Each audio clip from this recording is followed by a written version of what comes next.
Good morning. আচ্ছা, ভুল না করলে কি সত্যি শেখা যায়? একবার ভাবুন তো, আপনার জীবনে সব থেকে বড় শিক্ষাগুলো, লেসন্স গুলো কোথা থেকে এসেছে? আপনার ফেলিওর থেকে নাকি আপনার সাকসেস থেকে? আমার তো মনে হয় আমাদের জীবনের সব থেকে বড় শিক্ষাগুলো আসে ফেলিওর থেকে, ভুল থেকে। কিন্তু ভাবুন একবার, আমাদের ছোটবেলা থেকে এমন করে মানুষ করা হয়, আমাদের মনে এই ব্যাপারটাকে তৈরি করে দেওয়া হয় ভুল করা একটা অপরাধ। স্কুলে পরীক্ষার খাতায় কেউ ভুল করলে নাম্বার কেটে নেওয়া হবে, বাড়িতে কোনো কিছু কাজ কর্ম, লেখাপড়া ভুল করলে বকা খেতে হবে। এইভাবে বাঁচতে বাঁচতে একটা ছোট্ট বাচ্চা সে ভুল করার থেকে ভুল করার ভয়কে অনেক বড় করে দেখে। কিন্তু বাস্তবতা কিন্তু সম্পূর্ণ উল্টো।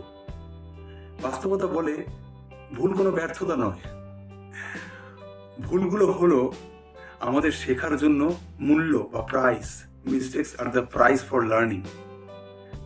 আপনি জীবনে কোনো মানুষকে দেখেছেন বলুন তো, যে মানুষ কোনোদিন কোনো ভুল করেননি বা কোনো ভুল মানুষকে বিশ্বাস করেননি?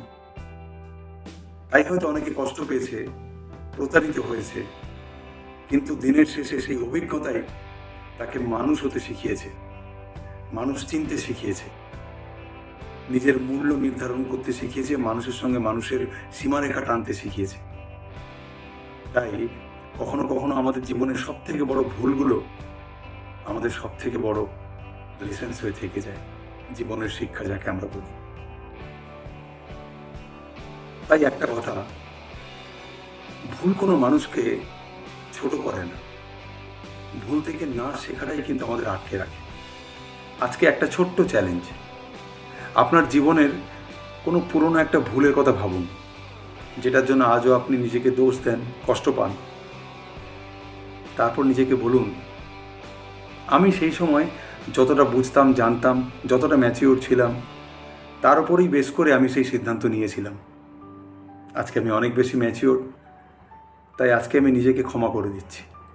এই নিজেকে ক্ষমা করাও কিন্তু একটা বড় গুণ, সবাই পারে না। তাই ভুল হলো আমাদের জীবনের সব থেকে বড় শিক্ষক। এই ছোট ছোট ভুল থেকেই মানুষ ধীরে ধীরে শিখতে শিখতে এগোয়। ভুল সেই করে যে কাজ করছে, যে চেষ্টা করছে। তাই সবশেষে বলি, যে ভুল করতে ভয় পায় সে জীবনে নতুন কিছু শেখা, জানা বা অভিজ্ঞতা সুযোগ হারায়। বাই।